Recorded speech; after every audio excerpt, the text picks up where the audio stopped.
blood wouldn't come off my hands. I scrubbed until my skin was raw, the scalding water turning my fingers lobster red, but I could still see it, dark crimson beneath my fingernails, in the creases of my knuckles. Not physically there anymore, but imprinted on my vision, like staring at the sun too long. 3 weeks have passed since the incident at Rosie's roadside haven. 3 weeks since I broke rule number 7.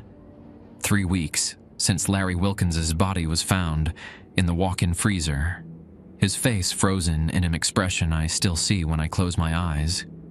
My therapist says writing this down might help. I'm not convinced, but here I am, typing away in a motel room just outside Wichita, as far as I could get from Shallow Creek while still keeping my appointments. She says I need to start from the beginning, so I guess that means how I ended up in that godforsaken town in the first place.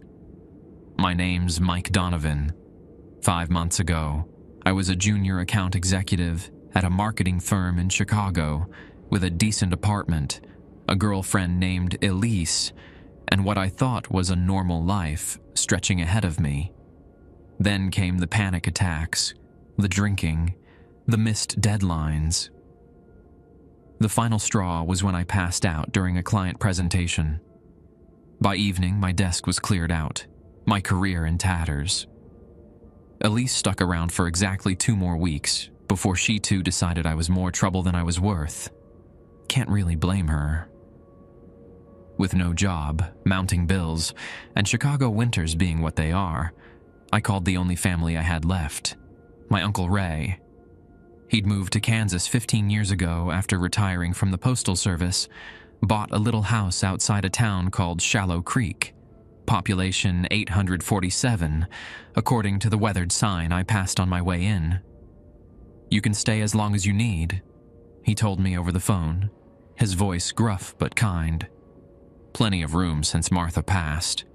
I packed everything I cared about into my 2012 Honda Civic and drove the 9 hours southwest, watching the Chicago skyline shrink in my rearview mirror, then disappear entirely. The highways gave way to state routes, which narrowed to county roads, until finally I was driving down a 2-lane strip of asphalt, cutting through fields so flat and vast, they made me dizzy. Uncle Ray's house was exactly as I remembered from childhood visits. A simple ranch-style home with peeling white paint and a front porch that sagged slightly in the middle. He greeted me with an awkward hug and showed me to the spare bedroom, which smelled faintly of mothballs and old books. "You'll need work," he said over dinner that first night. "Meatloaf and instant mashed potatoes. Not much around here unless you know farming, but Rosie's always hiring. Turnover's high." Rosie's, I would soon learn, was Rosie's Roadside Haven, a 24-hour diner sitting at the intersection of Highway 54 and a county road that didn't seem to have a proper name. Just a nondescript building with a neon sign, serving as a pit stop for truckers and the occasional tourist heading west toward Colorado. "Why's turnover so high?" I asked, shoveling potatoes into my mouth. I hadn't realized how hungry I was after the long drive. Uncle Ray's fork paused halfway to his mouth. He set it down carefully. "Night shift's tough," he said eventually. "Strange hours, strange customers. Rosie has specific ways of doing things." I should have paid more attention to his hesitation, the way his eyes wouldn't quite meet mine. Should have asked more questions. But I was tired and desperate, and frankly, a job was a job. I needed money, and waiting tables couldn't be that hard, right? The next morning, I drove to Rosie's. The parking lot was nearly empty. Just an ancient pickup truck and a semi parked around back. A bell jingled as I pushed open the glass door, and I got my first look at the place that would change my life forever. Looking back now, I realized there were signs from the very beginning. The strange symbols etched into the countertop. The way the old jukebox in the corner played even when it wasn't plugged in. The rules framed behind the register, typed on yellowed paper. But I didn't see any of that then. All I saw was a chance to start over. If only I'd walked away. Hello, viewers. If you wish your stories or experiences to be narrated by me, share them on our own subreddit, which you can join from the description below. I will pick the stories from the community and narrate them, and every once in a while, we will host a 3-hour story compilation. The first person I met at Rosie's was Betty, a waitress in her 60s with bottle red hair piled high on her head and reading glasses dangling from a beaded chain around her neck. She was wiping down tables when I walked in and barely looked up when the bell chimed. "Help you?" she asked, her voice scratchy from decades of cigarettes. "I'm looking for Rosie. My uncle Ray Donovan said there might be a job opening." Betty's hands stilled. She straightened, giving me a once-over that made me feel like I was being x-rayed. "Rosie doesn't do interviews before noon. Come back at 12:30. I glanced at my watch, 9:17 a.m. "I could wait," I offered. "Maybe get some breakfast?" Betty shrugged. "Suit yourself. Coffee's fresh." I slid into a booth near the window and ordered eggs and bacon from a teenage waitress, whose name tag read Amber. The place was nearly empty. Just a trucker at the counter, nursing a coffee, and an elderly couple in the far corner sharing a slice of pie. I took in the details I'd missed on first glance. The diner was classic Americana, red vinyl booths, black and white checkered floor, chrome accents everywhere. But there was something off about it. The ceiling fans spun counterclockwise for one thing, and the walls were lined with framed photographs, not of local landmarks or high school sports teams, but of empty roads stretching into darkness. At precisely noon, a door behind the counter swung open, and out walked a woman I presumed to be Rosie. She was younger than I expected, maybe 45, with streaks of gray in her dark hair, and eyes so pale they looked almost colorless. She moved with purpose, checking the register, speaking briefly to the cook through the service window, and finally turning her gaze to me. Without a word, she walked over and sat across from me. "You're Ray's nephew." Not a question. "Yes, ma'am. Mike Donovan." I extended my hand, which she ignored. "You want the night shift job?" Again, not a question. Yes, I could use the work." She studied me with those pale eyes. "Why'd you leave Chicago?" I blinked in surprise. I hadn't mentioned Chicago. I needed a change of scenery." She drummed her fingers on the table. Her nails were bitten to the quick. "Night shift is 10 p.m. to 6 a.m., Sunday through Thursday. $15 an hour plus tips. Not that you'll get many after midnight." It was better than I expected for rural Kansas.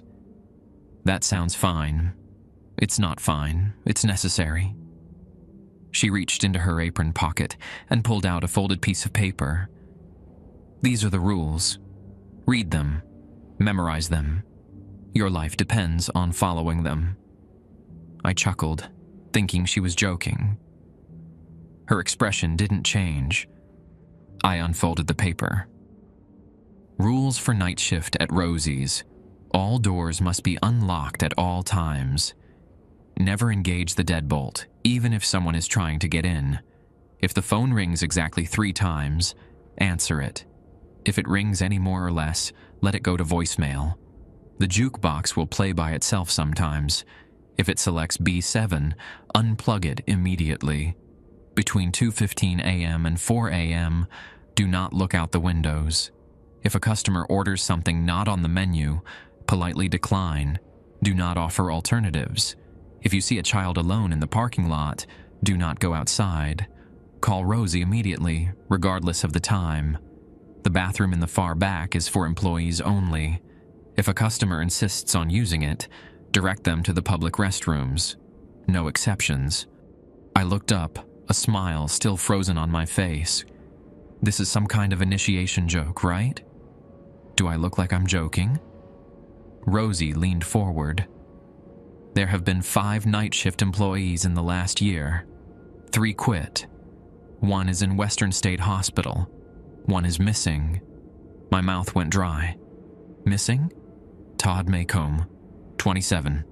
Moved here from Topeka. Last seen taking out trash at 3:48 a.m. on December 12th. Security camera shows him walking to the dumpster. Never comes back into frame. She delivered this information flatly, as if discussing the weather. I swallowed hard.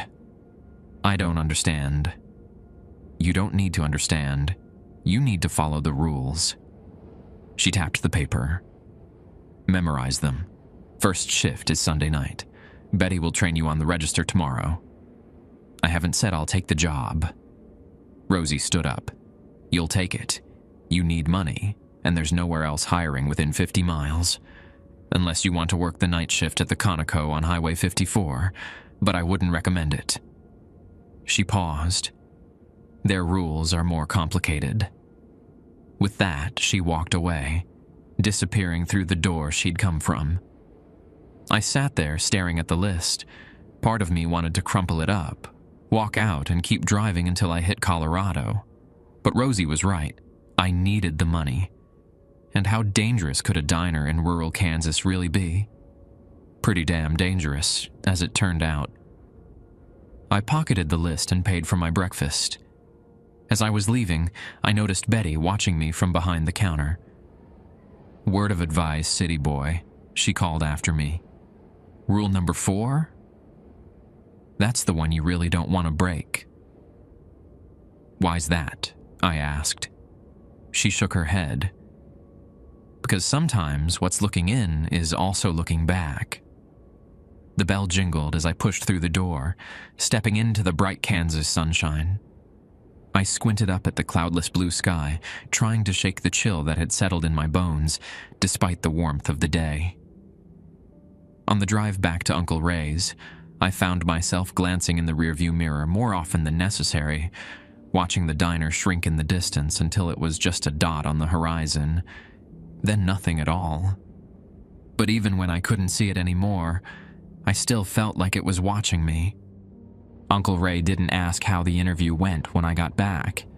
He just looked up from his newspaper, nodded once, and went back to reading. The TV droned in the background, a weatherman excitedly describing an approaching storm system.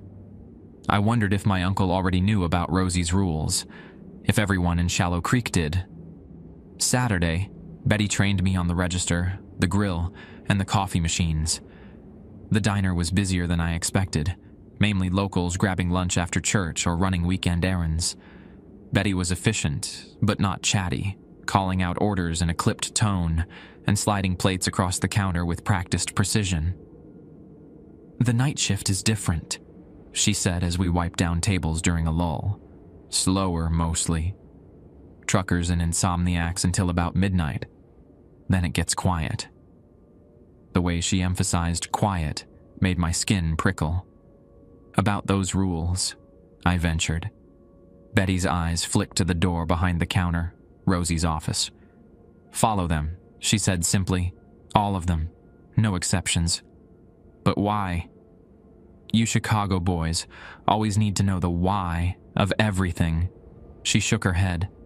Some things just are, like tornadoes or flash floods. You don't ask why they happen.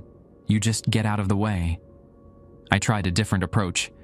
Has anything ever happened here during the night shift? Betty straightened, wincing as her back cracked. Finish up in the kitchen. I'll show you where the cleaning supplies are kept. I recognized a deflection when I heard one. The rest of the training passed uneventfully, Betty carefully avoiding any topic related to the rules or night shift incidents. Sunday came faster than I would have liked. I tried to nap in the afternoon to prepare for my first overnight shift, but sleep wouldn't come. Instead, I stared at the ceiling fan in Uncle Ray's spare room, my mind churning through all the possibilities of what might happen after dark at Rosie's. Uncle Ray caught me on my way out at 9:30 p.m. Mike, he called from his recliner, where he was watching a Royals game. I paused at the door. Be careful tonight. It's just a diner job, Uncle Ray. His eyes, so much like my father's, held mine. Shallow Creek isn't like Chicago. Night has different rules here. So I've gathered, I muttered. I'm serious, son. Follow Rosie's rules. To the letter. Did you know about all this when you suggested I apply there? He sighed heavily. It's the only job around that pays decent wages. Just be smart, okay? With that cryptic warning echoing in my head, I drove to Rosie's. The sky was already dark, stars pricking the vast Kansas emptiness above. No light pollution out here to dim them. I arrived 20 minutes early. The evening shift waitress, a 40-something woman named Diane with tired eyes and a no-nonsense demeanor, barely acknowledged me as I clocked in. The diner had a few customers, a family with 2 sleepy kids in a booth, probably heading back from visiting relatives, a pair of truckers at the counter, and a lone man in the corner, nursing a coffee and reading a dog-eared paperback. Coffee makers full, registers counted, cook leaves at 11. Diane rattled off as she untied her apron. You're on your own after that. Wait, I'm the only one here after 11? I hadn't expected that. Welcome to the night shift. She grabbed her purse from under the counter. Oh, and the storm's supposed to hit around 2 a.m., might lose power. Generator kicks in automatically. She paused at the door. Good luck. And then she was gone, the bell jingling in her wake. By midnight, the diner was empty. I'd served a few late customers, more truckers, a couple of college kids road-tripping to Colorado, an older woman who ordered pie but just picked at it while staring out the window. Standard stuff. The cook, a taciturn man named Hector who communicated mostly in grunts, left at 11 as promised, showing me where the pre-made sandwiches were kept for the rare late-night order. The kitchen felt cavernous and too quiet without him. At 12:47 a.m., the bell above the door jingled. I looked up from where I was restocking napkin dispensers to see a man in a worn denim jacket step inside. Something about him immediately set me on edge, maybe the too wide smile, or the way his eyes seemed fixed on a point just above my head instead of making direct contact. Evening, he said, sliding onto a stool at the counter. His voice had an odd quality to it, like it was coming through a bad phone connection. Or I suppose it's morning now, isn't it? Good morning, I corrected automatically. What can I get you? He scanned the laminated menu I placed before him, that too wide smile never faltering. I'll have the special, he said finally. I frowned. The breakfast special doesn't start until 5 a.m. I can get you a sandwich or... No. The special. He winked, and I swear his eyelid made a clicking sound as it closed and opened. The one that's not on the menu. Rule number 5 flashed in my mind. If a customer orders something not on the menu, politely decline. Do not offer alternatives. My mouth went dry. I'm sorry, sir. We only serve what's listed on the menu. For a moment, his smile faltered. The fluorescent lights overhead flickered once, briefly, though the storm wasn't supposed to hit for hours yet. Are you sure? He pressed. Rosie usually makes an exception for me. I can call her if you'd like, I offered, knowing full well I had no intention of doing so. The man stared at me, his smile gone now. Then, abruptly, it returned, wider than before, stretching his face in a way that didn't seem anatomically possible. No need. I'll have a coffee, black. I poured it with slightly shaking hands, setting it before him with a manufactured smile of my own. He didn't touch it, just watched the steam rise from the mug. First night? He asked conversationally. I nodded. Thought so. I can always tell. He leaned forward. You'll get used to it, or you won't. A pause. Most don't. The jukebox in the corner suddenly crackled to life, though no one had approached it. A scratchy jazz tune filled the diner, something old that I didn't recognize. I glanced at the selection display. A 12, not B7. Relief washed through me. When I looked back, the man was gone. His coffee sat untouched, still steaming. The bell hadn't jingled. I stood frozen, staring at the empty stool. Then I noticed something on the counter where he'd been sitting, a small puddle of what looked like water, but darker, with an oily sheen. I grabbed a rag to wipe it up, then thought better of it and used a napkin instead, careful not to let it touch my skin. The song on the jukebox ended, and silence fell again, heavier than before. The wall clock read 1:17 a.m. Outside, the first distant rumble of thunder announced the approach of the storm. I still had nearly 5 hours to go, and the night was just beginning. The minutes crawled by with excruciating slowness. I checked my phone periodically, but reception was spotty. Just one flickering bar that disappeared completely as the storm drew closer. I'd wiped down every surface twice, refilled all the condiments, and was now just sitting on a stool behind the counter, staring at the swinging kitchen door, and trying not to jump at every creak and groan of the old building. At 1:44 a.m., the phone rang. I nearly leapt out of my skin at the sudden shrill sound cutting through the silence. It rang once, twice, 3 times exactly, then stopped. Rule number 2.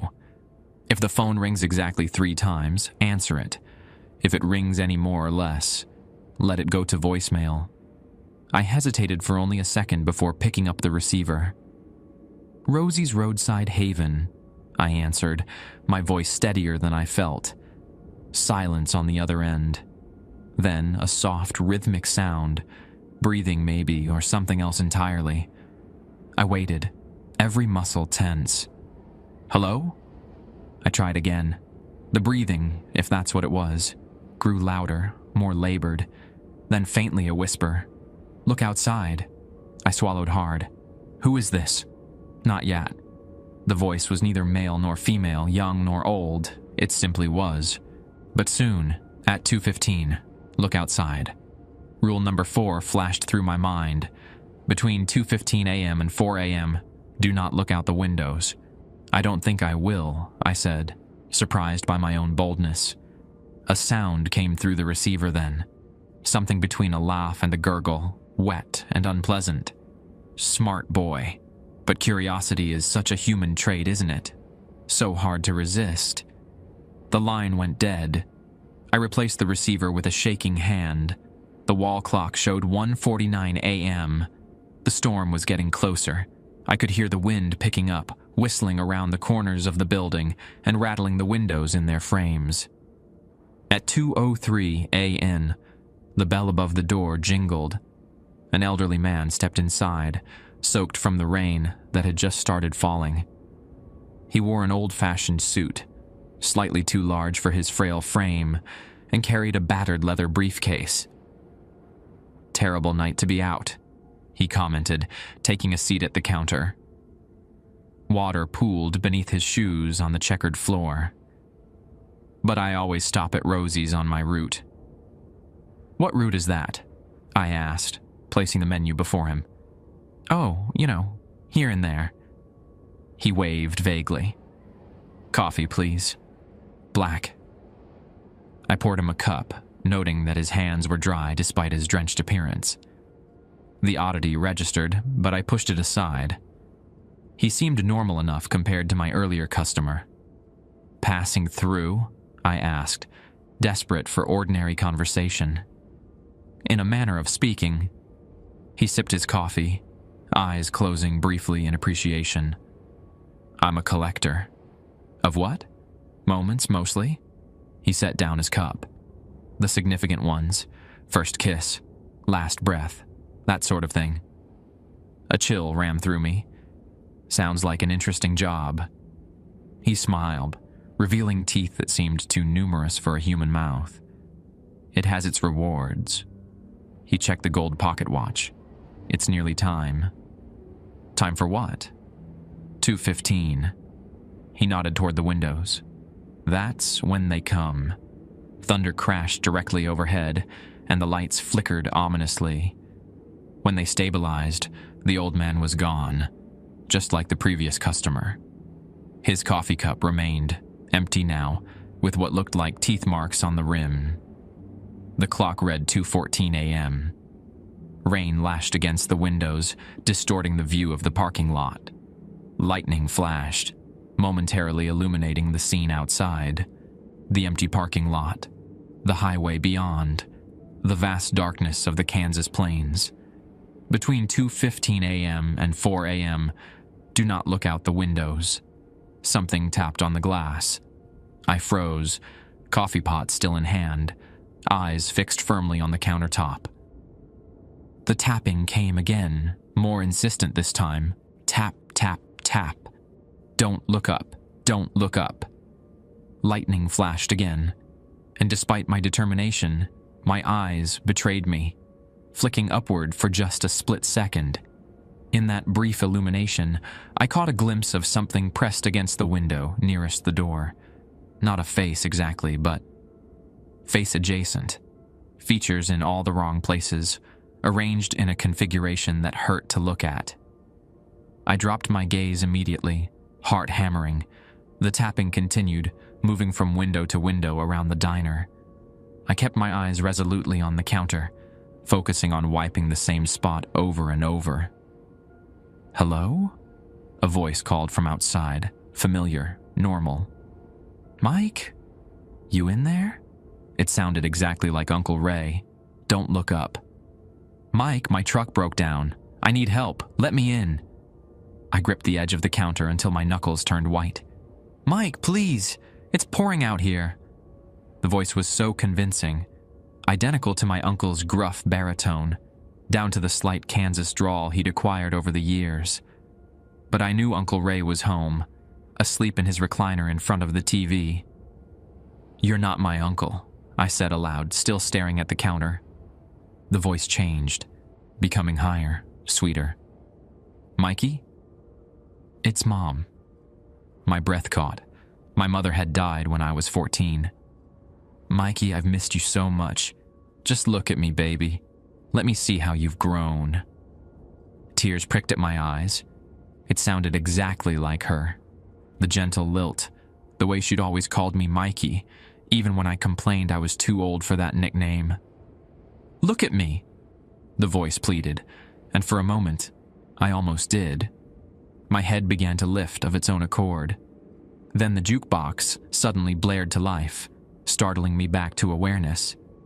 I glanced at the selection display out of instinct. B7. If the jukebox selects B7, unplug it immediately. I bolted across the diner, careful to keep my gaze away from the windows. The jukebox was playing something that might have once been music, but was now just discordant noise, mechanical shrieks interspersed with what sounded horribly like screams. I reached behind the machine, found the plug, and yanked it from the socket. The music stopped abruptly, leaving only the sound of the rain and thunder, and the continued tapping at the windows. "Why won't you look at us, Mike?" Another voice called, this one unfamiliar. "Everyone else does, eventually." The diner's lights flickered, then went out completely. For one terrifying moment, I was in total darkness, knowing the windows were just a few feet away, knowing whatever was outside could see me, even if I couldn't see it. Then, with a mechanical groan, the backup generator kicked in. Emergency lights came on, bathing the diner in a dim, reddish glow. The tapping had stopped. I cautiously returned to my position behind the counter, still keeping my eyes down.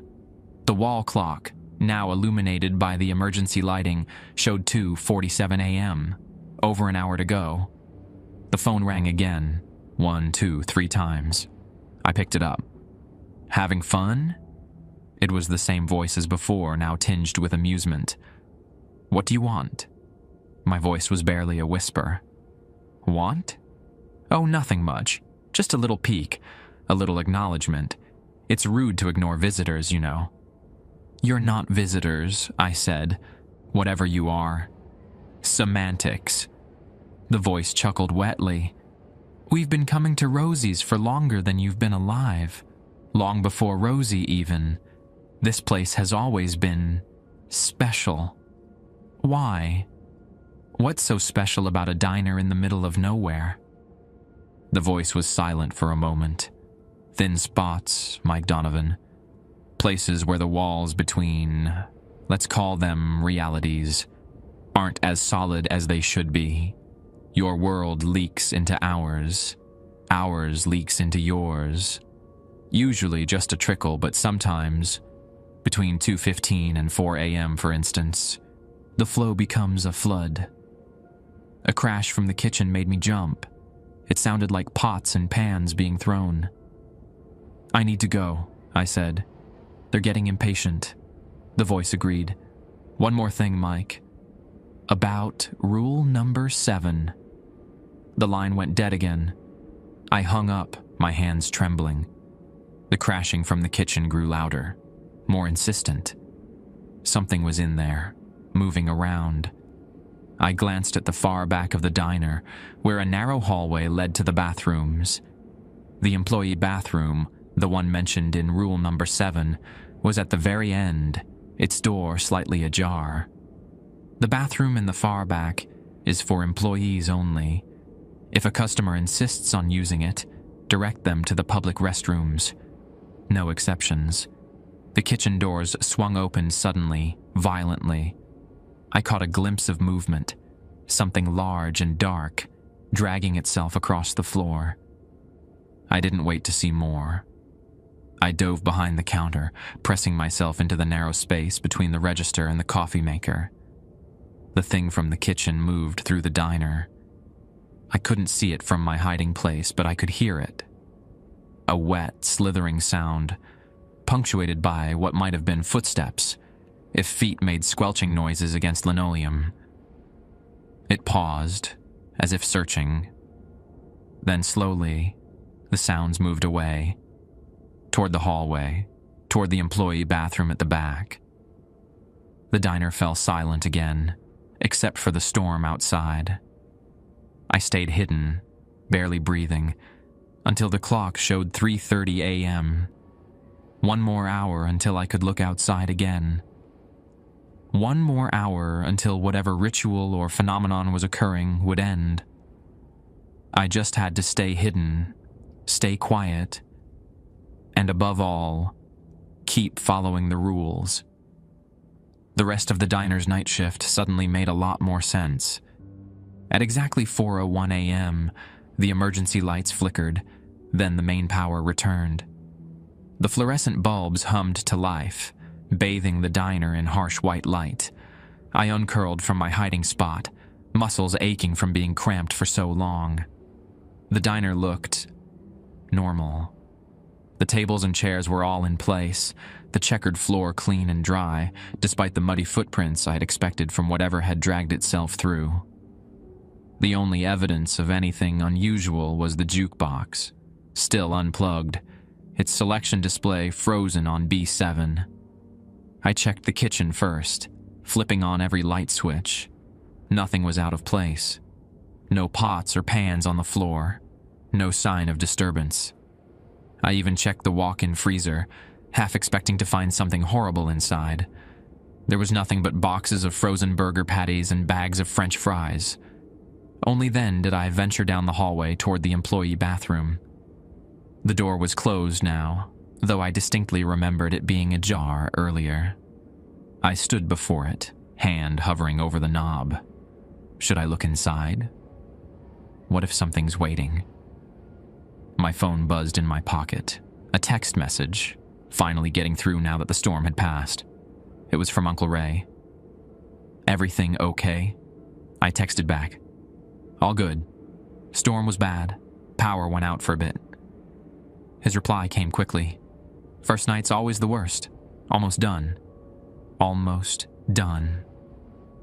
The clock showed 4:17 a.m., less than 2 hours left in my shift. I backed away from the bathroom door, deciding that whatever might be behind it could stay there.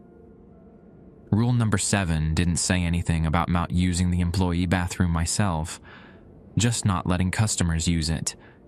but I wasn't taking any chances. At 4:30 a.m., the bell above the door jingled. I tensed, but it was just a trucker, a heavy-set man in his 50s with a salt and pepper beard and bleary eyes. "Coffee black," he grunted, settling his considerable bulk onto a stool at the counter. "Strong as you can make it." I poured him a cup, studying him for any signs of abnormality. He seemed completely normal, just tired and caffeine-deprived. "Nasty storm," he commented, warming his hands on the mug. "Thought I was gonna have to pull over on the highway. Couldn't see a damn thing." "Where you headed?" I asked, grateful for ordinary conversation. "Denver. Got a shipment of farm equipment." He took a long sip. "You're new." "First night." He nodded knowingly. "Thought so. Got that look about you." "What look is that?" "Like you've seen too much, but are pretending you haven't." He shrugged. "Everyone who works the night shift here gets it eventually." I glanced at the windows, now showing nothing but darkness and my own reflection. "You come through here a lot?" "Once a month or so. Route 54 is the fastest way to get where I'm going." He finished his coffee and pushed the mug toward me for a refill. "Rosie still have those rules posted?" My hand stilled over the coffee pot. "You know about the rules? Been stopping here for 15 years?" He accepted the fresh coffee with a nod of thanks. "Used to think it was just Rosie being superstitious. Bunch of nonsense." His expression darkened. "Then I stopped here one night about 7 years back.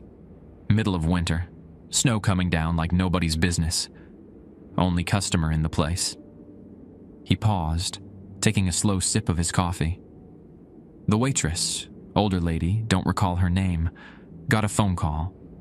Answered it, then told me she had to go into the back for a few minutes. Made me promise not to look out the windows until she got back." He shook his head. "Thought it was strange, but I figured small towns have their quirks, you know." "But you looked," I guessed. His eyes met mine. Course I did. I'm sitting there all alone, nothing to do but stare at my coffee or look outside. He leaned forward, lowering his voice. There was someone out there in the snow, standing at the edge of the parking lot, just watching. Too far away to make out clearly, but I could tell they were wearing some kind of old-fashioned clothes, like from a history book. I swallowed. "What happened?" "They saw me looking, started walking toward the diner." His voice had dropped to almost a whisper. "But they weren't walking right. Their legs. They bent backwards at the knees. And they moved too fast. Like one of those old silent films where everything's sped up." The trucker drained his coffee. "They reached the window where I was sitting and pressed their face against the glass. I'll never forget that face as long as I live." "What did it look like?" I couldn't help asking. He shook his head. "Don't make me remember. Just don't look out the windows when they tell you not to. There are things out there that shouldn't be seen." We sat in silence for a moment. Then he pulled out his wallet and laid a $5 bill on the counter. "Keep the change." "Thanks." I took the money, hesitating before asking, "Have you ever seen anyone use the employee bathroom?" "The one in the back?" The trucker's expression hardened. "Once. Guy I was sharing a table with. Another driver seemed normal enough. Until he excused himself and headed for the back instead of using the public restrooms." He stood up, gathering his jacket. Waitress tried to stop him. He pushed past her, went right for that back bathroom. "What happened to him?" "Don't know.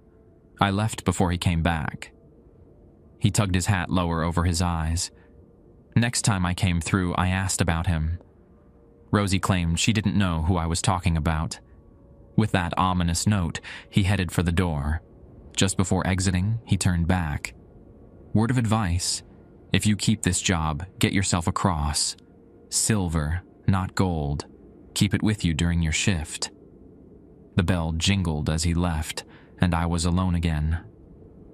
By 5 a.m., the sky was beginning to lighten at the edges, the first hints of dawn seeping through the darkness. My shift was almost over. I started the breakfast preparations, brewing fresh coffee, setting up the grill for Hector, who would arrive at 6 a.m. with the morning waitress. At 5:23 a.m., a family of 4 came in, parents with 2 teenage kids, clearly in the middle of a long drive. They were followed shortly by an elderly couple who, according to their conversation, made it a point to have breakfast at Rosie's every Monday morning. Normal customers with normal requests. As I served them, I found myself relaxing for the first time since my shift began. The night's strangeness felt distant in the growing daylight, like a bad dream already fading from memory. Maybe I'd imagined some of it, amplified by nerves and isolation and the storm. At 5:47 a.m., the bathroom door at the far end of the hall opened. The sound of the hinges creaking carried to the front of the diner, audible even over the chatter of the morning customers. I froze, coffee pot in hand. A young woman emerged from the hallway. She wore a flannel shirt and jeans, her blonde hair pulled back in a messy ponytail. She smiled at me as she approached the counter. "Morning," she said cheerfully. "Just passing through. Needed to use your restroom." My mouth went dry. "The public restrooms are..." "Oh, I know. But the lock was broken on the ladies' room. Hope you don't mind that I used the one in the back." She pulled out a wallet. "What do I owe you for the trouble?" I stared at her, unable to form words. She had used the employee bathroom, the one mentioned in rule number 7. Yet here she was, seemingly fine. "No charge," I finally managed. "That's sweet of you." She tucked a strand of hair behind her ear. "Well, better get back on the road. Got a long drive ahead." As she turned to leave, I noticed something odd about her movement, a slight stiffness, as if her joints weren't working properly. And the back of her neck, visible just above her collar, had a strange texture to it, less like skin and more like bark. The bell jingled as she exited. Through the windows, now safe to look through in the morning light, I watched her cross the parking lot to a blue sedan. Just before getting in, she turned and waved at the diner. Her smile was too wide, her fingers too long. The morning waitress, a college-age girl named Liv, arrived at 5:58 a.m. She looked surprised to see me. "You made it," she said, tying on her apron. "Most new guys don't." Before I could respond, Rosie emerged from her office, though I hadn't seen her arrive. She surveyed the diner with those pale, almost colorless eyes. "You followed the rules," she stated, not a question. I nodded. "Good." She handed me an envelope, my pay for the night. "See you tomorrow, 10 p.m. As I stepped outside into the morning air, the envelope heavy in my pocket, I couldn't shake the feeling that I'd passed some kind of test. The sun was rising over the endless Kansas plains, turning the sky a brilliant orange pink. In the daylight, Rosie's roadside haven looked like any other small-town diner, a bit run down perhaps, but completely ordinary. Nothing about the night had been ordinary, though, and I had 4 more shifts that week. I got into my car, hands still trembling slightly on the steering wheel. As I pulled out of the parking lot, I glanced in my rearview mirror. For just a moment, I thought I saw someone standing at the edge of the lot, a figure in old-fashioned clothes, watching me drive away. I blinked, and they were gone. I slept like the dead all morning and into the afternoon, my body crashing after the adrenaline-fueled night. When I finally woke up, the sun was already starting to dip toward the horizon, painting my bedroom wall with orange light. My dreams had been chaotic and disturbing, faces pressed against glass, voices calling my name, dark shapes slithering across checkered floors. Uncle Ray was in the kitchen when I emerged, fixing himself a sandwich. He looked up as I entered, studying my face. "You look like hell," he commented mildly. "Thanks." I poured myself a cup of coffee from the pot, still warm, on the counter. "Didn't sleep well." "First night's the hardest." He cut his sandwich in half with practiced precision. "Gets easier." I sat across from him at the small kitchen table. "You knew, didn't you? About what happens at Rosie's during the night shift?" He took his time, chewing, swallowing before he answered.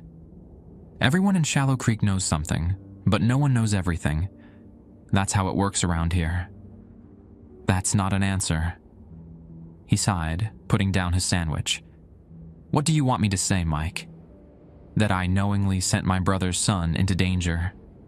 That I should have warned you about the things that tap on the windows, or call on the phone, or play that damn jukebox?" "Yes." "Any of that would have been nice to know beforehand. Would you have believed me?" His eyes, so much like my father's, fixed on mine. "If I'd told you there are things that come in the night at Rosie's diner, would you have taken the job, or thought your old uncle had finally lost his marbles?" He had a point. I would have dismissed it as small-town superstition, the kind of ghost stories people in isolated communities tell to entertain themselves. "So, what is it?" I asked. "What's happening at Rosie's? The trucker I met mentioned something about the place being special." Uncle Ray nodded slowly. "That's one way to put it. Folks around here have different theories. Some say it's built on an old Native American burial ground. Kamsa tribe used to live all through this area. Others think it's something to do with ley lines, or whatever you call them. Energy paths running under the earth." He took a sip of his coffee. "Me, I think it's simpler than that. I think some places just naturally develop thin spots." "Thin spots?" "Between worlds. Or dimensions, I guess you'd call them nowadays." He shrugged. "Places where what should be separate starts to bleed through." The voice on the phone had used almost the same words. Thin spots. Places where the walls between realities aren't as solid as they should be. "How long has it been like this?" I asked.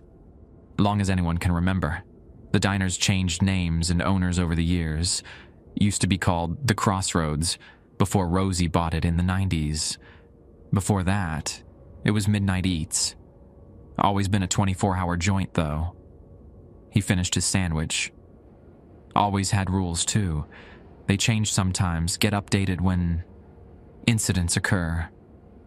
"Incidents like what happened to Todd Macomb?" I remembered Rosie mentioning a missing employee. Uncle Ray's expression darkened. "Among others. And you still sent me there." "It's a job, Mike. Pays well, hours are regular, and if you follow the rules, you're fine." His tone softened slightly. "And I figured, with what you went through in Chicago, maybe you'd be better prepared than most." I froze. "What's that supposed to mean?" He met my eyes steadily. "Elise called me before you came, told me what happened. My heart pounded in my chest. She had no right. She was worried about you. Said you'd been seeing things that weren't there. Having episodes." He held up a hand as I started to protest. "I'm not judging. God knows I've had my own battles. But fact is, people who've already seen through the cracks sometimes do better at Rosie's. They're primed for it, I guess you could say." My throat tightened. What had happened in Chicago?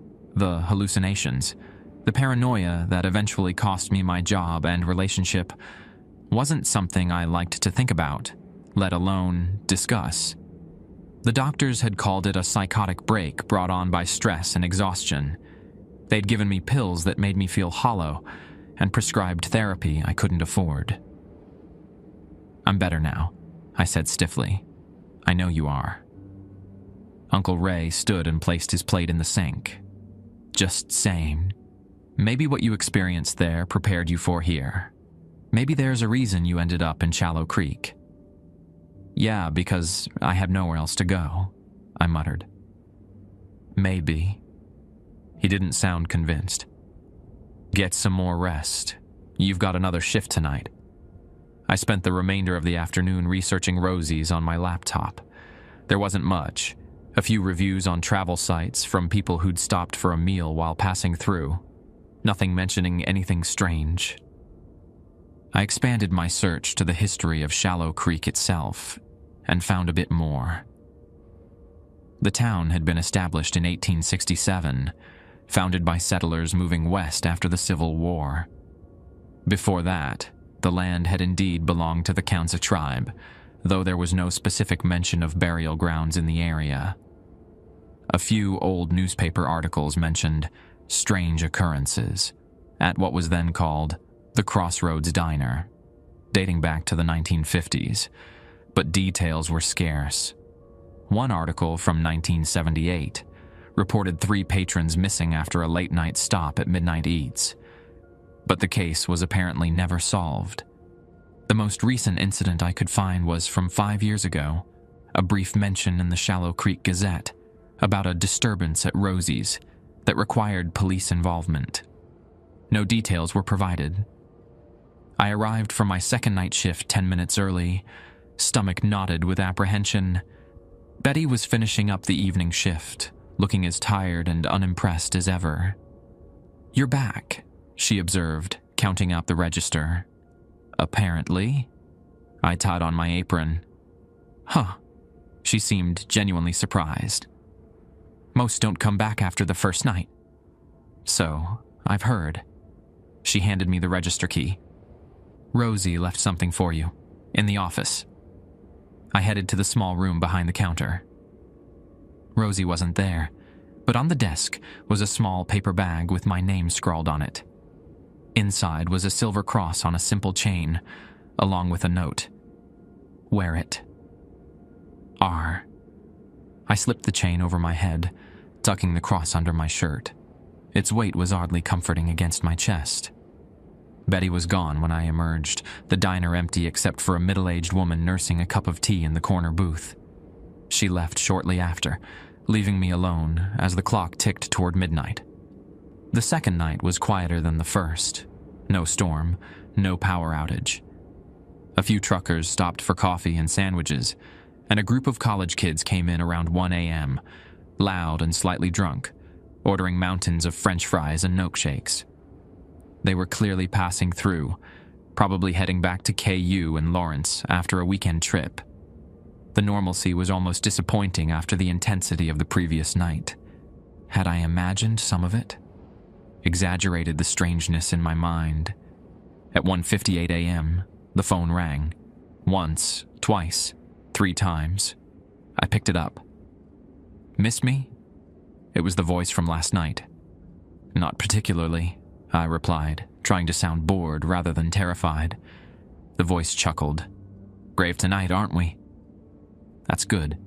Courage will serve you well here. What do you want?" "Company, mostly. The nights are long between worlds." A pause. "You're wearing Rosie's cross. I can hear it humming." I touched the silver pendant through my shirt. "What do you mean, hear it?" "Silver disrupts the flow, creates static in the connection, makes it harder for us to reach through." The voice sounded mildly annoyed. "A crude but effective precaution. Then why are you calling?" "To warn you." The voice grew serious. "There's been a change in the pattern. Something new is pushing at the boundaries." "What does that mean?" "It means watch for rule number 6 tonight. The child in the parking lot. It's never appeared 2 nights in a row before." My blood ran cold. If you see a child alone in the parking lot, do not go outside. Call Rosie immediately, regardless of the time. "Why are you helping me?" I asked. "Who said I'm helping?" The line went dead. I hung up slowly, uneasiness settling in my stomach. I checked the time, 2:10 a.m. Just 5 minutes before the window-watching prohibition kicked in, I made sure all the blinds were drawn and focused on cleaning the already spotless counter. At 2:15 a.m. exactly, I heard it. A child's laughter coming from the parking lot. Faint at first, then louder, punctuated by what sounded like the bouncing of a ball. Despite the rules, despite what I'd experienced the night before, something about a child's laughter in the dead of night pulled at something primal in me. An instinct to protect, to check if a child was really alone in a deserted parking lot at 2 a.m. I resisted, gripping the counter edge. The laughter continued, now interspersed with a voice, high-pitched, innocent. "Mister, can you help me? I can't find my mom." "Do not go outside. Call Rosie immediately." I reached for the phone and dialed Rosie's number, which was posted next to the register. It rang and rang, with no answer. I tried again with the same result. The child's voice grew more distressed. "Please? I'm scared out here alone." I closed my eyes, trying to block it out. The silver cross felt warm against my skin. "I know you can hear me," the voice called, no longer sounding entirely childlike. "Why won't you help me? Don't you care that I'm all alone in the dark?" The thumping sound grew more intense, no longer like a bouncing ball, but like something heavy being thrown repeatedly against the diner's walls. The lights flickered ominously. My phone buzzed in my pocket, a text from an unknown number. "Back room. Now." I hesitated, then made a decision. I hurried down the hallway toward the employee bathroom, the one mentioned in rule number 7. The door was closed, but a dim light shone from beneath it. Hand trembling, I turned the knob and pushed the door open. Inside was not a bathroom at all, but a small, cluttered office. Rosie sat behind a desk covered in old books and papers, a cigarette dangling from her lips despite the "no smoking" signs plastered throughout the diner. "Took you long enough," she said, gesturing for me to enter. "Close the door." I stepped inside, pulling the door shut behind me. The thumping sound and the child's pleas were immediately silenced, as if a switch had been flipped. "Rule number 6, Rosie said, tapping ash into a coffee mug serving as an improvised ashtray. "It's getting bold, appearing 2 nights in a row." "What is it?" I asked. "Outside? Nothing you want to meet?" She studied me with those pale eyes. "You're doing better than most. 2 nights in and still sane." "Define sane," I muttered. A ghost of a smile touched her lips. "Fair point." She opened a drawer and pulled out a leather-bound book. "You want answers. Everyone does at first. Later they just want to survive the shift. I'd like both, if possible." She pushed the book across the desk toward me. "Rosie's isn't just a diner, it's a waypoint." "Between worlds," I said, remembering what both Uncle Ray and the voice on the phone had told me. She nodded. This place has always been a thin spot, long before the diner was built. The Kamsa knew it. They avoided this crossroads, called it the place where shadows walk. She took a long drag of her cigarette. Every night between 2:15 and 4 a.m., the boundaries weaken. Things can push through, not physically usually, but enough to interact, to influence. Why those specific hours? Some say it's astronomical, the position of stars or whatever. Others think it's tied to an event that happened here long ago. Me? I don't much care about the why. I care about the rules that keep us safe. I glanced down at the book she'd given me. The cover was unmarked, the leather cracked with age. "That's a record," Rosie explained.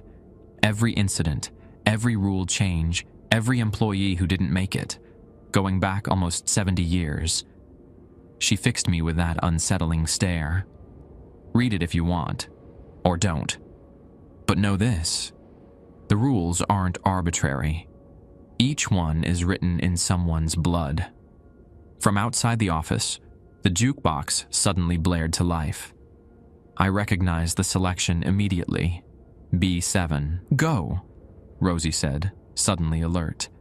Rule number 3. Now.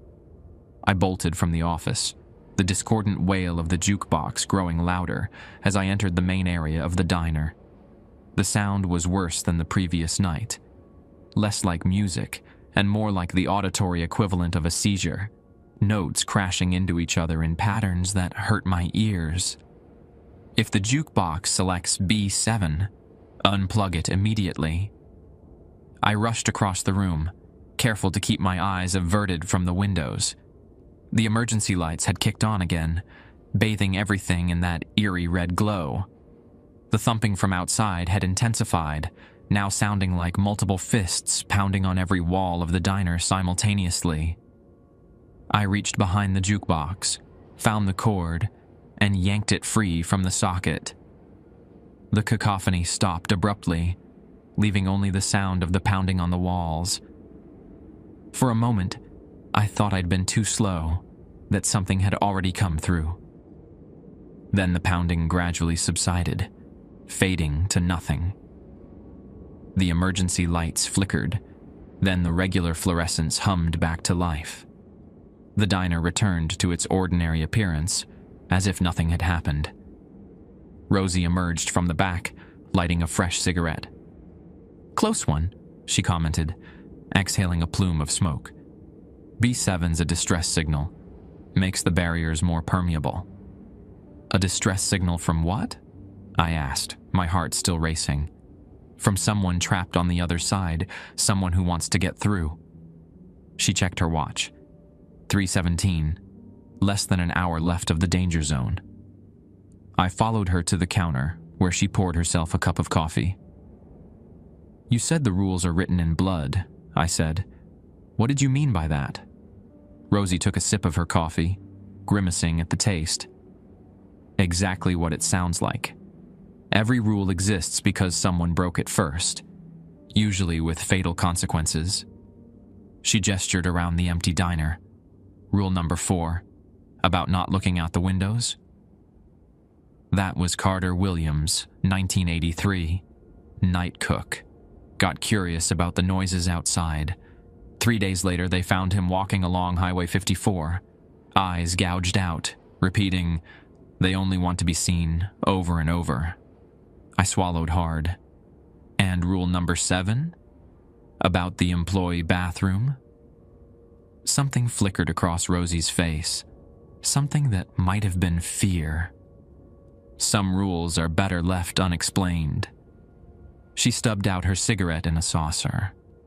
I've got inventory to finish. You've got a customer. I turned to see a man standing at the entrance. The bell hadn't rung when he entered. He was in his 30s, wearing jeans and a faded KU Jayhawks hoodie, with the kind of forgettable face that vanishes from memory minutes after you've seen it. Coffee, he said, sliding onto a stool at the counter. Black. I poured him a cup, noticing that Rosie had disappeared back into her office. There was something off about this customer. Nothing I could put my finger on, just a sense that he didn't quite belong. Rough night? He asked conversationally, wrapping his hands around the mug. You could say that? He smiled, revealing perfectly straight, perfectly white teeth. The night shift at Rosie's is always interesting, especially for newcomers. I stilled. You're a regular? In a manner of speaking. He sipped his coffee. I've been coming to this establishment for quite some time, though I miss the old name, the Crossroads. So much more fitting, don't you think? I wouldn't know. No, I suppose you wouldn't. He studied me over the rim of his mug. You're different from the others. More receptive. I can tell from the way the frequencies respond to you. Who are you? An interested observer. He tapped his fingers on the counter in a rhythm that felt just slightly off, like a familiar song played in the wrong time signature. The boundaries are thinning, you know. Not just during the usual hours. Something's changed. I thought of what the voice on the phone had said. There's been a change in the pattern. Something new is pushing at the boundaries. What's changed? I asked. You. He smiled again. That too perfect smile. You're a catalyst, Mike Donovan. Your presence has disturbed the equilibrium. My hand moved to the silver cross beneath my shirt. How do you know my name? I know a great many things. I know about Chicago, about the visions you had, the things you saw that the doctors told you weren't real. He leaned forward. But they were real, weren't they? Just not of this world. My heart pounded. The hallucinations I'd experienced in Chicago. Faces morphing into impossible configurations. Shadows moving independently of their owners. Voices whispering from vacant rooms. Had been diagnosed as symptoms of my breakdown. But what if they were something else? What if I'd been seeing through the cracks even then? You're not a customer, I said quietly. Very perceptive. He smiled again, and this time I noticed that his gums were just slightly too dark, almost black against the perfect whiteness of his teeth. Let's say I'm a frequent visitor to this particular thin spot. I find humans fascinating. Your brief lives, your stubborn insistence on winning your time, your delightful capacity for fear. What do you want? Want? Oh, many things. To observe, to interact, to understand why certain souls, like yours, are so much more sensitive to the thinning of the veil. He took another sip of coffee. Mostly, I want to warn you. About what? The child in the parking lot. His expression grew serious. It's not what it appears to be. It's older than this land, older than the concept of childhood itself. It wears the form because you're instinctively drawn to it, programmed to protect the young of your species. He set down his coffee mug, but what it wants is not protection, it wants a vessel. A vessel? A body. To walk in your world permanently. He glanced toward the window, where dawn was still hours away. The rules keep it at bay, but it's growing stronger. It's found a weakness in the boundary. What weakness? His eyes, suddenly dark and bottomless, met mine. You. Before I could respond, the diner's phone rang. 1, 2, 3 times. I hesitated, then picked it up. Don't trust the Jayhawk, a familiar voice hissed through the receiver. It lies. I glanced at my customer, who was watching me with unnerving intensity. Who should I trust then? I asked the voice. No one, it replied. Not even yourself. The line went dead. I hung up slowly, unease crawling along my spine. Problems? The man in the KU hoodie asked, smiling that perfect smile. Just a wrong number. I wiped down the counter, trying to appear casual. So you were saying something about me being a weakness in the boundary? I was, wasn't I? He stretched, and for a moment his shadow on the wall behind him didn't match his movements. It seemed to stretch too far, with too many limbs. Your mind has already been opened. In Chicago, you saw beyond the veil. That created a vulnerability, a door, if you will, that had already been cracked open. And the child wants to use that door? The child, as you call it, is just one of many entities drawn to such openings. He leaned forward, lowering his voice. But yes, it's particularly persistent. And growing bolder. 2 nights in a row is unprecedented. I thought about rule number 6. If you see a child alone in the parking lot, do not go outside. Call Rosie immediately, regardless of the time. What happens if someone goes outside when the child appears? His expression darkened. They joined the collection. What collection? The child has many faces, many voices, all borrowed. He stood up, leaving his coffee half finished. A word of advice, Catalyst. The rules will protect you, but only if you follow them blindly. Once you start questioning, looking for loopholes or exceptions, he trailed off, his smile returning. Well, curiosity killed more than just cats. He pulled out a wallet and placed a $20 bill on the counter. For the coffee. It's only $2. The rest is for the information. He started toward the door, then paused. Oh, and Mike? The woman who used the employee bathroom yesterday morning? The one with the blue sedan? My blood ran cold. I hadn't mentioned her to anyone. What about her? Check the morning newspaper, front page. With that, he walked out, the bell finally jingling as the door opened and closed. I stood frozen for a moment, then rushed to grab the Shallow Creek Gazette that was always delivered early for the morning customers. The headline on the front page caught my eye immediately. Woman found dead on Highway 54. Cause unknown. The article described how a female driver had been discovered in her blue sedan at a rest stop just outside of town. No signs of trauma. No apparent cause of death. Her name was Lisa Carpenter, 28, from Wichita. She had been reported missing by her boyfriend when she failed to return from a planned weekend trip to Colorado. There was a photo from her driver's license. It was her, the woman who had used the employee bathroom yesterday morning. The article stated she was estimated to have been dead for at least 3 days. I dropped the newspaper, my hands shaking. If she'd been dead for 3 days, then what? Or who had I seen using the bathroom? What had walked out of our diner, driven away in her car, and waved goodbye with 2 long fingers? The silver cross felt heavy against my chest. I thought about rule number 7, the one rule Rosie had refused to explain. The bathroom in the far back is for employees only. If a customer insists on using it, direct them to the public restrooms. No exceptions. I found myself standing in the hallway, staring at the employee bathroom door. It was closed, as always. What was behind it?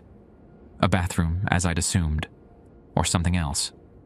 The office where I'd spoken to Rosie earlier. Or something far worse. My hand reached for the doorknob almost of its own accord. I needed to know. I needed to understand. Just as my fingers brushed the metal, I felt a hand on my shoulder. I jumped, spinning around to find Rosie standing behind me. "Don't," she said quietly. "That's not for you. Not yet. What's in there? What really happened to that woman?" Rosie's pale eyes held mine. "Some doors shouldn't be opened, Mike. Some questions shouldn't be asked. I need to know," I insisted. "If I'm going to keep working here, I need to understand what I'm dealing with." She was silent for a long moment. "No," she said finally. "You don't need to understand. You just need to follow the rules." She glanced at her watch. "It's 3:58. Almost safe to look outside again." I followed her back to the main area of the diner, questions burning in my mind. The man in the KU hoodie had called me a catalyst. The voice on the phone had warned me not to trust him. Rosie was keeping secrets, and a woman who should have been dead had walked out of our employee bathroom. As the clock ticked over to 4:01 a.m., I felt something shift in the atmosphere. A releasing of tension, like a rubber band stretched to its limit, suddenly going slack. The danger hours were over, for tonight at least. But I couldn't shake the feeling that something had changed, that the rules that had kept this place safe for decades might not be enough anymore, and it was somehow my fault. I didn't go straight to Uncle Ray's after my shift ended. Instead, I drove aimlessly through Shallow Creek as the sun rose, trying to make sense of everything that had happened. The town looked so normal in the morning light. The small grocery store opening its doors, elderly men gathering at the local diner. Not Rosie's, but a family place called Maggie's that only operated during daylight hours. Kids waiting for the school bus on street corners. How could such ordinary people live so close to something so extraordinary without being consumed by it?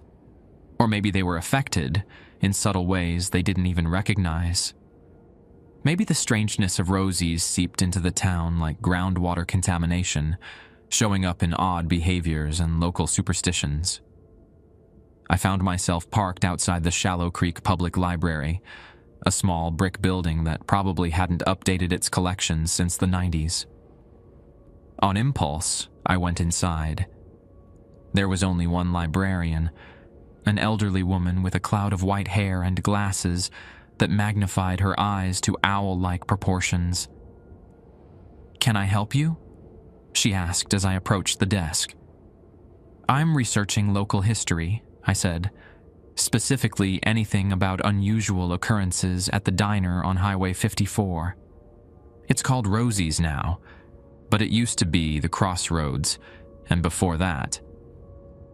"Midnight Eats," she finished, her expression changing from helpful to guarded in an instant. "Why are you asking about that place?" "I work there, night shift." She studied me for a moment, then sighed. "Follow me." She led me to a back room filled with filing cabinets and boxes labeled by year. "Local newspaper archives," she explained, pulling out a specific drawer. "These go back to the 1950s. If you're looking for incidents at that diner, there's plenty to find." She hesitated. "But I should warn you, some knowledge is dangerous, especially for someone who works the night shift there. I need to understand what I'm dealing with." She nodded reluctantly. "Very well. Start with these." She handed me a folder labeled Highway 54 Incidents, 1950 to 1975. I spent the next 2 hours poring over yellowed newspaper clippings. There were more incidents than I'd imagined.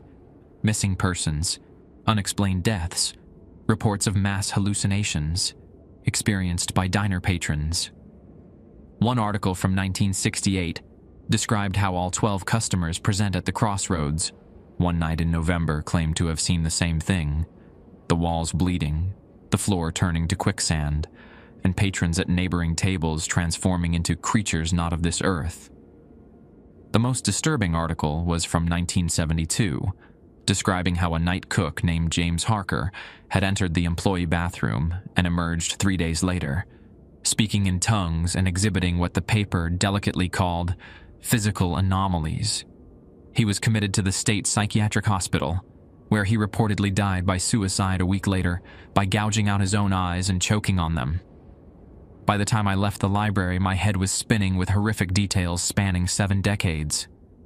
The diner had a bloodier history than I'd realized, with a pattern that repeated over and over. Strange events, disappearances, rules added to prevent recurrences. And yet the place remained open. People still worked there. Why hadn't it been shut down? I found the answer in one of the most recent articles, from 2010. The county had attempted to condemn the property after a particularly gruesome incident involving the night manager and 3 customers who all died under mysterious circumstances. The very next day, the county commissioners unanimously reversed their decision, with no explanation given. One commissioner was quoted simply saying, "Some places need to stay open. Some doors can't be closed." I returned to Uncle Ray's only long enough to shower and change clothes. He was out, which was a relief. I wasn't ready to confront him with what I'd learned. Despite everything, I reported for my 3rd night shift as scheduled. Part of me knew I should quit, walk away, drive until Shallow Creek was nothing but a bad memory in my rearview mirror. But a larger part needed answers, needed to understand what was happening at Rosie's, and what my connection to it might be. The night started quietly. A few truckers, some locals grabbing late dinners. Nothing out of the ordinary. Betty gave me a curious look as she handed over the register. 3 nights, she remarked. Impressive. Is that a record? I asked dryly. Close to it. She hesitated, then lowered her voice. Listen, kid. There's talk in town. About you. What kind of talk? That you're different. That things are changing at Rosie's since you started. She glanced toward the office, where Rosie presumably was. Be careful tonight. That's all I'm saying. After she left, the diner emptied out quickly. By midnight, I was alone with my thoughts and the soft hum of the fluorescent lights. At 12:37 a.m., the bell above the door jingled. My stomach dropped when I saw who it was.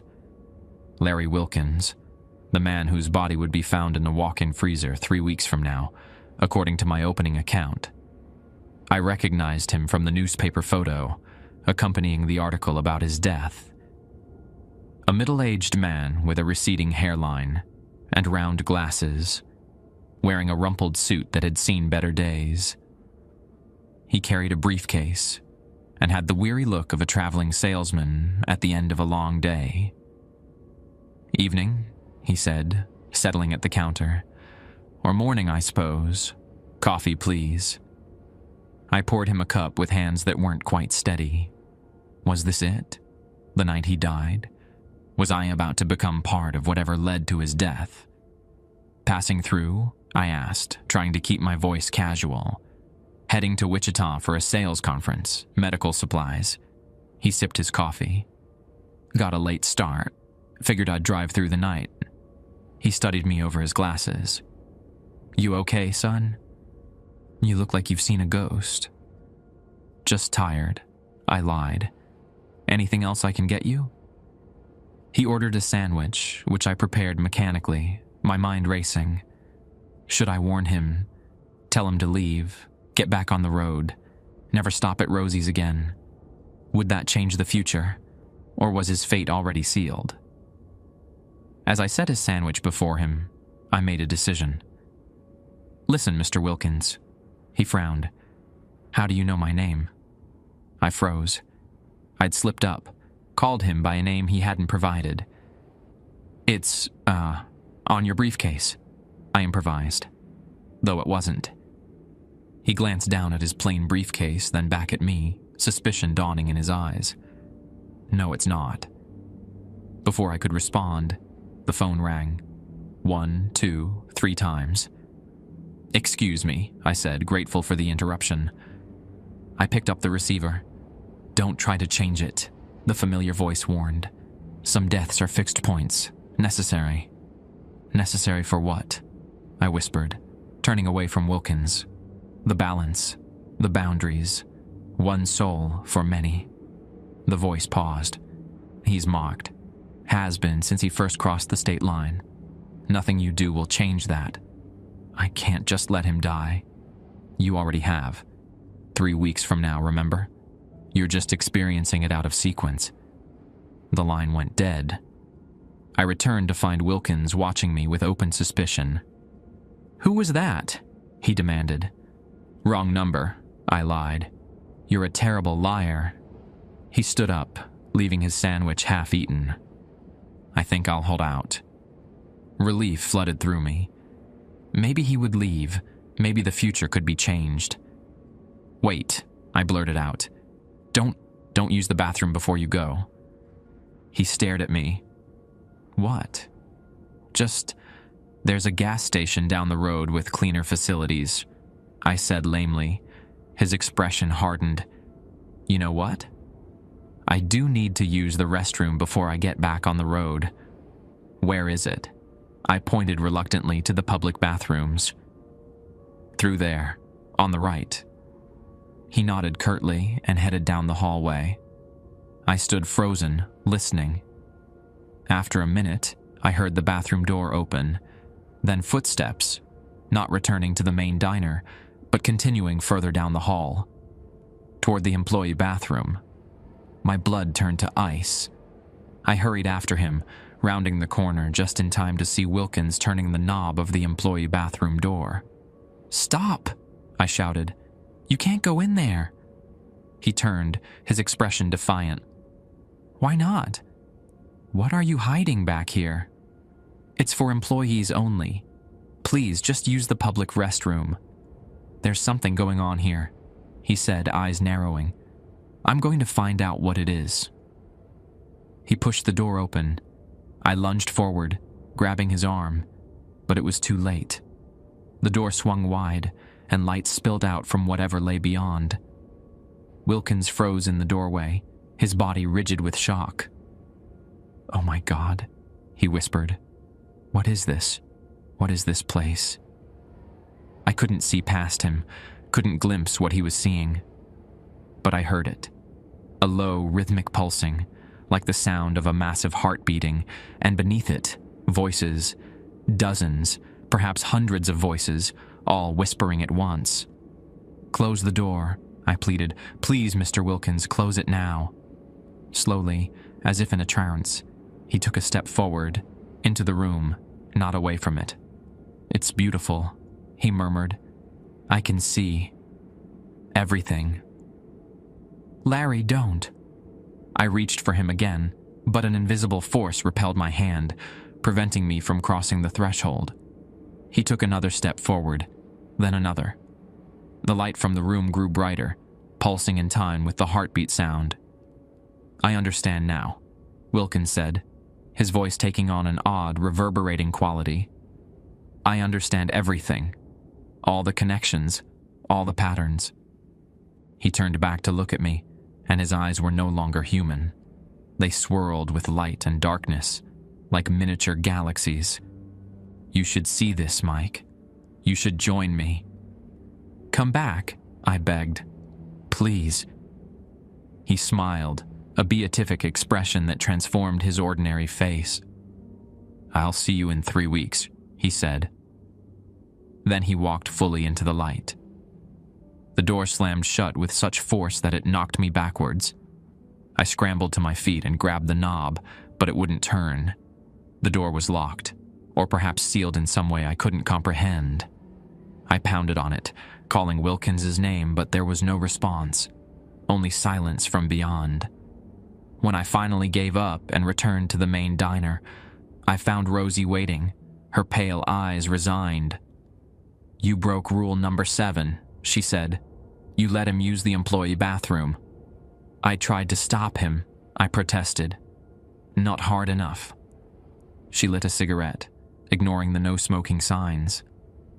"And now we have a problem. What's going to happen to him?" "Nothing good." She exhaled a stream of smoke. "He opened a door that wasn't meant for him. Now he's part of what's on the other side." "And in 3 weeks?" "In 3 weeks, what's left of him will find its way back." She fixed me with her unsettling gaze. "And you'll be the one to find it in the freezer, just like you already told yourself at the beginning of all this." The weight of her words sank in. I had created a loop in time, a self-fulfilling prophecy.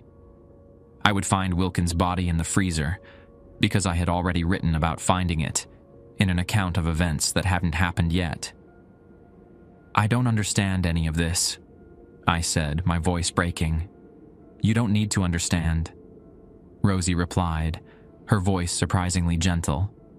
"You just need to follow the rules. That's what I've been trying to tell you." She checked her watch. "It's 2:14, 1 minute until you can't look outside. Get ready." As I turned toward the counter, a sudden realization hit me. "Wait, you knew. You knew all of this would happen." Rosie didn't answer, but the look in her eyes told me everything. She had known. Maybe not the specifics, but she had known I would break rule number 7, that Wilkins would open that door, that I would be writing this account 3 weeks later, trying to make sense of it all. The clock ticked over to 2:15 a.m., and outside, in the darkness of the parking lot, a child began to laugh. And so here I am, typing this account in a motel room outside Wichita, exactly as I described at the beginning. 3 weeks have passed since Larry Wilkins walked through that door. 3 weeks of nightmares, of questions without answers, of wondering if I could have done something differently. Yesterday, just as Rosie predicted, I found what remained of Larry Wilkins in the walk-in freezer. I won't describe what I saw. Some details are better left unwritten. Let's just say that whatever came back wasn't entirely Larry anymore. and whatever changes had begun in that room behind the employee bathroom had continued in his absence. The police came, asked their questions. Rosie handled most of it, her story practiced and smooth. A tragic accident, she told them. The lock on the freezer sometimes malfunctioned. Poor Mr. Wilkins must have gone looking for ice cream or a cold drink and gotten trapped. They believed her, of course.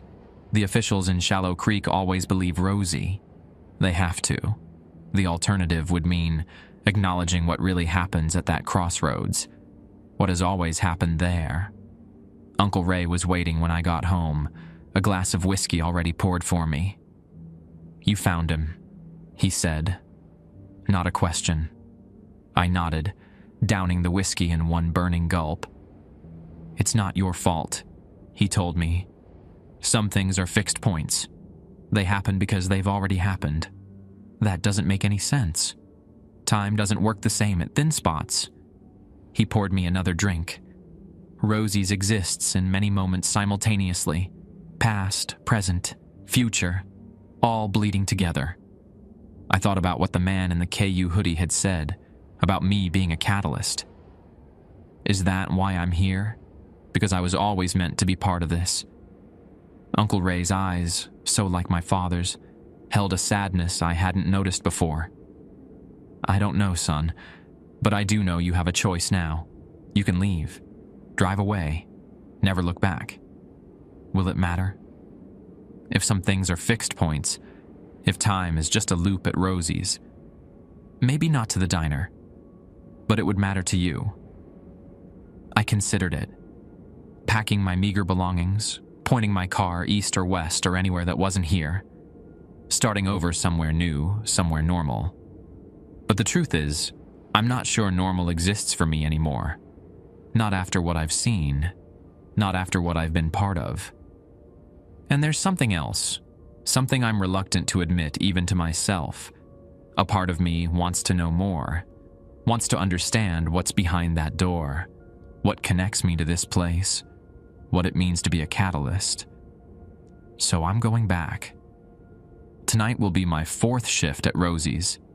I've memorized the rules, wear my silver cross faithfully, and understand now why they exist. I've read through the leather-bound book Rosie gave me, studied the patterns, the incidents, the evolution of the rules over decades. I think I'm beginning to see the larger picture, the web of connections that binds Rosie's to whatever lies beyond that door. I don't understand it all yet, but I will. Something tells me I'm meant to. The child in the parking lot appeared again last night, Rosie told me, 3 nights in a row. Unprecedented. It knows I'm different. It knows I'm changing things just by being there. Maybe that's a good thing. Maybe the rules need to evolve again. Maybe I'm meant to write new ones. Or maybe I'm deluding myself, being drawn deeper into something I can never truly comprehend or control.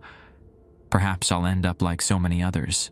Another incident in the book, another cautionary tale, another rule written in blood. Either way, in an hour I'll drive back to Shallow Creek. I'll park in the nearly empty lot at Rosie's. I'll put on my apron, count the register, brew a fresh pot of coffee, and I'll wait to see what comes through when the barrier's thin. It's what I was always going to do. It's what I've already done.